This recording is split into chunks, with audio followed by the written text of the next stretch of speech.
Give him this money and these notes, Rinaldo. I will, my lord. You shall do marvellous wisely, good Rinaldo, before you visit him, to make inquire of his behaviour. My lord, I did intend it. Very well said, very well said. Look you, sir, inquire me first what danskers are in Paris, and how and who, what means and where they keep, what company, at what expense, and finding by this encompassment and drift of question that they do know, my son, come you more nearer than your particular demands will touch it. Take you as 'twere some distant knowledge of him, as thus, I know his father and his friends, and impart him. Do you mark this, Rinaldo? Aye, very well, my lord. And impart him, but, you may say, not well. But if to be he I mean, he's very wild, addicted so-and-so.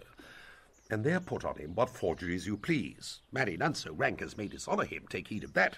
But, sir, such wanton, wild, and usual slips as are companions noted and most known to youth and liberty. As gaming, my lord. Aye, or drinking, fencing, swearing, quarrelling, drabbing, you may go so far. My lord, that would dishonour him. Faith, no, as you may season it in the charge.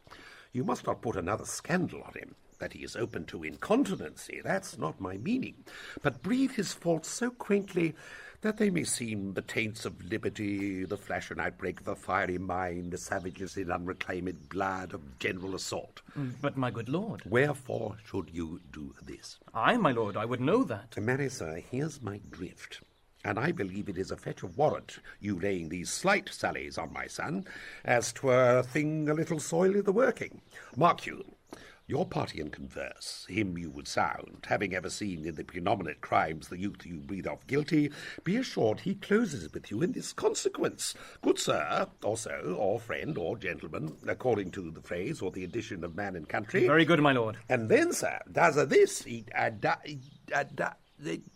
what was I about to say? By the mass, I was about to say something. Where did I leave? At closes in the consequence? At friend or so? And gentlemen. At closes in the consequence. I marry. He closes thus. I know the gentleman. I saw him yesterday, or t'other day, or then, with such or such, and as you say, there was a gaming, there, or took in rows, there, falling out at tennis, or perchance I saw him enter such a house of sale, videlicet a brothel, or so forth. See you now. Your bait of falsehood takes this carp of truth, and thus do we of wisdom and of reach, with windlasses and with assays of bias, by indirections find directions out. So, by my former lecture and advice, shall you, my son? You have me, have you not? My lord, I have. God buy ye farewell. Good, my lord. Observe his inclination in yourself. I shall, my lord. And let him ply his music. Well, my lord. Farewell.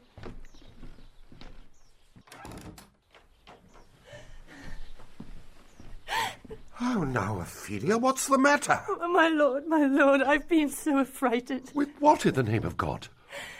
My lord, as I was sewing in my closet, Lord Hamlet, with his doublet all unbraced, no hat upon his head, his stockings fouled, ungartered and down-gyved to his ankle, pale as his shirt, his knees knocking each other, and with a look so piteous in purport, as if he had been loosed out of hell. To speak of horrors, he comes before me. Mad for thy love? My lord, I do not know, but truly I do fear it. What said he? He took me by the wrist and held me hard. Then goes he to the length of all his arm, and with his other hand thus o'er his brow he falls, to such perusal of my face as would draw it. Long stayed he so. At last, a little shaking of mine arm, and thrice his head thus waving up and down, he raised a sigh so piteous and profound, as it did seem to shatter all his bulk and end his being.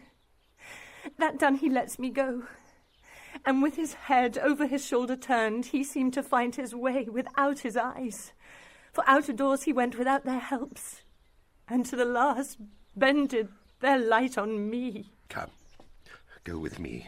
I will go seek the king.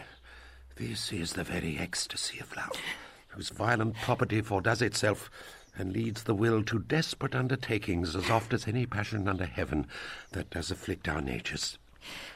I am sorry.